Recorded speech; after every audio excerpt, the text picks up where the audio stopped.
नमस्कार, मी कीर्ती गायकवाड. स्वागत आहे आपलं आय न्यूज 28 मध्ये. चला तर मग जाणून घेऊयात महाराष्ट्रातल्या ताज्या घडामोडी. सावनेर येथे वृक्षारोपण कार्यक्रम संपन्न. सावनेर तालुक्यामध्ये जगद्गुरू नरेंद्राचार्य महाराज यांच्या भक्तांना दिलेल्या वृक्षारोपण या कार्यक्रमाचे पालन करून संपूर्ण तालुका अंतर्गत सत्संगामधील युवा वर्गांनी प्रत्येक गावात वृक्षारोपण हा कार्यक्रम राबविण्यात आला.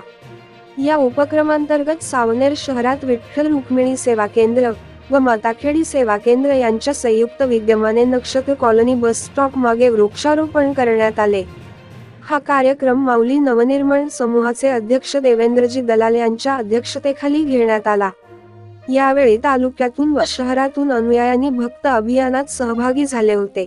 यावेळी प्रामुख्याने उमेश काळे, भूषण नगारे, अक्षय अंबारते, अबादास भालेराव, प्रशांत वराडे, दिवशांत नगारे, तारा नगारे, चंद्राशू चौधरी, मोनाली बागडे, दिव्या दुधे व परिसरातील तसेच सावनेर शहरातील युवा व युवती वर्ग मोठ्या संख्येने उपस्थित होते.